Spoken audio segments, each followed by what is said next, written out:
View of what we've overall outlook on what we've experienced since we've been out here. Obviously, we had a turbine change out, catastrophic failure, tower shaft sheared, which caused us to have to change out the turbine.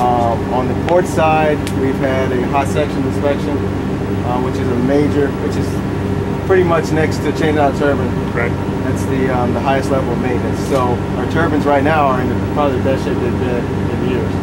On the main diesel engine side, number one main, the engine hours are high, time for center section overall. Hopefully we'll get that scheduled. One of the big problems that we've seen... You say the hours are high. What is the threshold, and are you above it, below it, or has it been deferred? It hasn't been deferred yet. 16,000 hours is the threshold. Okay, what do you got now? We're probably only about 100 away. So we're about 100 away. Okay, you'll exceed it before you get back. Oh, yes. Yes, sir. Yeah, that was it. Okay, and when is your center section scheduled? It's not this import. Maybe next year. Okay, how about your starboard? Starboard engine's fine. So that's partial. And because of parts, they ended up putting some of the. This was before even when I got here. They had to reinstall some of the older parts with close tolerances, just because they have adequate supply. It's a challenge getting parts for these turbines. It's a struggle, and the MLC is trying to deal with that to stage the parts so that when we plan the center section overhaul, we don't have to reuse old stuff or stuff that barely with tolerances. What's typically happened is when they have gotten the parts, there's been another casualty on a different unit that they had to go through and scavenge out of the parts for the next overhaul to make a repair to an operation. Okay, but for now, no center section, the port engine on schedule at all. Port engine, they did a center section last year. They did a partial. It's the starboard one that we're coming close to deal with. 200 hours away. Right, it's the starboard one we're coming up. We have another center section, but they did run the manual through all the bearings and replace the vertical drive, replace the blower, which we have to replace again, replace 2 turbochargers in the air cooler on the number one before this deployment. Let me ask you a question. Just make sure I understand. You were showing me the starboard shaft as far as the potential alignment issues there, and the broken weld is on the lube well reduction line to the port side reduction gear. That's the turbine coil shaft. Okay. The turbine what do you attribute the source of the vibration that could have caused the crack over here? Was it the starboard or port? I'm trying to... It's on the port. The port side shaft is the one that's actually out of tolerance or close to the tolerances.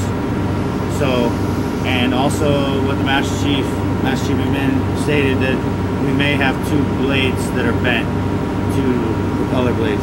Do you remember that? Cause a vibration back up. Right. Okay. He hasn't really determined it, but it could be the blades or it could be the shaft. We have documentation that proves that our shaft was close to being, if not at the maximum tolerances, because we have the maximum bearings, right? The shaft is already taken down as far as it can go, so we have the largest bearings in there to account for it. Right. And we think it's already past that and started. Right. Okay. All right. And in 2007, Nashi came out and did one of those diesel engine signature analysis at 200 at flank speed on both turbines. It was 30 mils vibrating, so we already knew in 2007 that she was getting there. Okay. But on that bearing, Admiral, I wanted the EO to show you there. When we were down in San Diego doing our workups, Hamilton, I think it was in dry dock, they had very similar problem to what Russia's having, where they had hull plating wastage. That bearing had come down and taken the shaft out of alignment, so they had to repair that. We had significant wastage when we went into the yards last April, same place, because we have a condensate drain. Well, let me ask you this. Do you think it's a class-wide problem where the condensate? Yes, absolutely. Yes, sir. Okay. And ELC, I think, does a good job when they know of this. When Jarvis ran into problems up at Dutch Harbor with up in Bow Frog, they had that hull wastage. Yes, we went through, we toured laying part, we had through hull wastage as well. Because of them, we're able to find it, put a double on. Yeah, well, it comes back to the conversation we were having with Chief's mess about having one person looking at the whole fleet. Right. Being able to identify a systemic problem and tell everybody, which we're not optimally organized to do that right now. But we I'm just asking, did anybody show the rust accumulation on the starboard side, outboard of the reduction gear? that hull plating on that side. It's actually very visible right there. There's no insulation there, so you can actually see how the rust. Yeah, on the way out, I'll be happy to take a look at it. Okay. We're seeing the same problem show up from my limited perspective on different ships across the fleet. So, okay. Would you come on board? Came on last June. Okay, June. Okay. We came with it. Did you come out of grad school recently? No, I was in Pascagoula working at the PCAP. Oh, okay. Right. I probably saw you do. Yes, sir. Very good for there. All right. Okay. Where were you at before? ELCs.